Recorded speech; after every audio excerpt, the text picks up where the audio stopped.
traditionally, though this is a stretch, kulaks were so-called rich peasants. Rich peasants meant having 8 acres or more.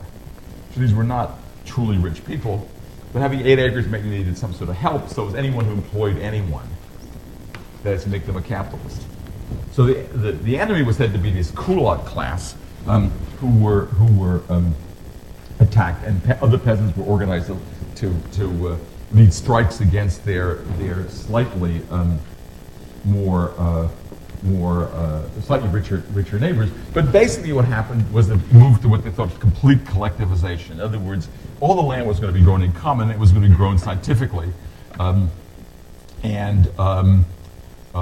Using tractors, which were actually made by the Ford Motor Company and imported into Russia. But in any case, in 1928, they really pushed collectivization. And the responses on the part of peasants was to say, no, you can't have our grain. So peasants started to hoard grain.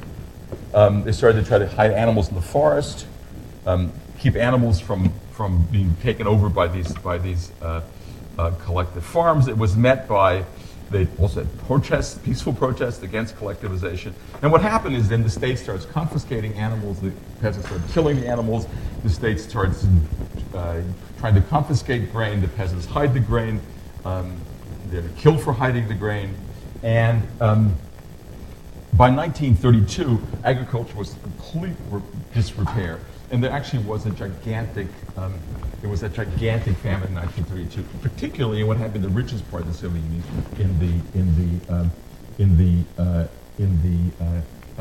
Ukraine. So the famine is caused. There actually was a famine. It was like many famines caused in some small measure by nature and in much larger measure by human activity. In this case, human activity forcing the peasants to give up grain, which the peasants didn't give up, and so there was crops didn't get planted. This produces a famine. Now, what happens with the famine is the next stage in which rather than supporting people of the famine, as they had in an earlier case, allowing international relief in or getting grain from other people, the Stalinist regime did the opposite. It kept grain from coming into the Ukraine. It aggressively quarantined as much as possible the importation of grain. So it actually cut off the food from these rebellious areas. In addition, it deported millions of peasants who were or were thought to be implicated in this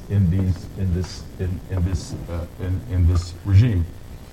It made the smallest theft of food, and you get this in the novel, a capital crime. So something like 150,000 peasants were arrested, most of them executed, for stealing tiny amounts of food from collective farms. So this gigantic move against peasants, and it's debated now with how many people died, but the latest figures, and I think these are actually pretty reliable, they're based on very sophisticated demographic analysis, and my colleague Yuri Shulskin, who's an expert on this period, sort of goes through them. About 6 million people died as a result of the famine and the blockade and the killings, and about 4 million of those were specifically in the Ukraine, which is why in the Ukraine this is understood to be a Holocaust. The Ukrainian word for this is like genocidal. Ukraine being, as I said, the breadbasket of Russia. So this forced collectivization is the one important story. The second story is the Great Terror, and that's in the context in which this book is written.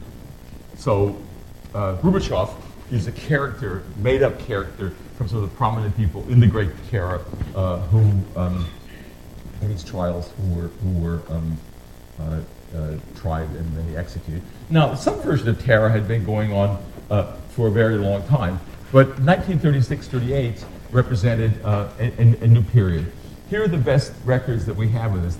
You see the numbers here, about 1.5 million arrests in this period, almost all obscure people, 1,345,000 convicted, about 700,000 executed, and this doesn't include the people who died in the camps. So in 1938, for example, it was thought that 90,000 people just died in the camps of the Gulag. And as I say, the vast majority of these people were the sort of small people that you read about hitting the cellmates of Gorbachev. The guy who happened to be caught up, he was overseas in jail, he would go back to the Soviet Union, he was thought to be tainted, and he was executed. So Gorbachev was the main character, but as you know in this book, there are a whole bunch of these guys in other cells who are sort of nobodies.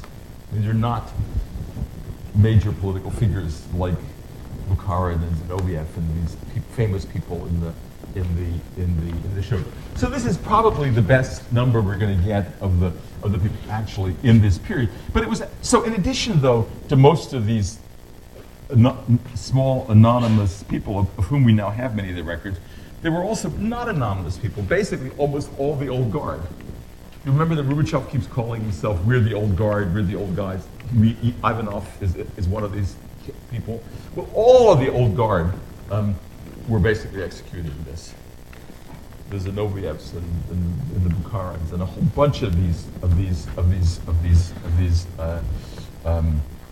great people, but also gigantic amounts of percentages of the Soviet elite.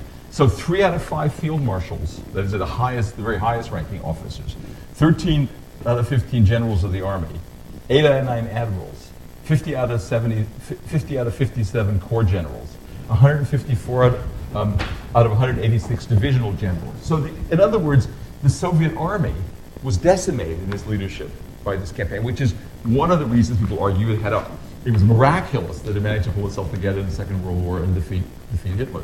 All of these people were thought to be somehow not in line with the movement of history. So it's a stunning, it's kind of breathtaking notion if you think about this as a regime. And all of their crimes were not anything in particular. All their crimes were, not, as you'll see in a moment, with Gorbachev. Well, I just want to show you this picture to show you that some version of terror, of political terror, goes back before the Great Trials. These are trials of rich peasants in 1929 as part of this early collectivization, which, remember I told you, starts in 1928. You see, these are not rich people. In other words, rich peasant they're not the poorest, landless peasant. Imagine 8 acres makes you a rich peasant. They're not growing, Cabernet or marijuana. They're growing wheat. So this is not 8 acres of which you can make a fortune.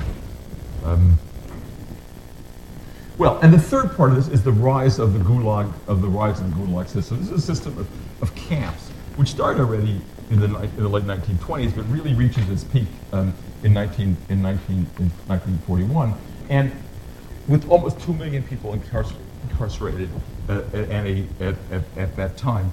Now, some of these people were relatives. Many of them were relatives of the Gorbachev of the world. They're relatives of the Bukharin's wife and kid went to the camps. And many were just ordinary people. Some people were just picked off the streets. In 1939, just to give you an example, 2.3 million sentences were handed out. Not all went to the Gulag for social crime. It could be anything, trying to buy a little extra food or almost anything against this tide of history. And some of these gulags were actually not just to punish people; they needed the labor.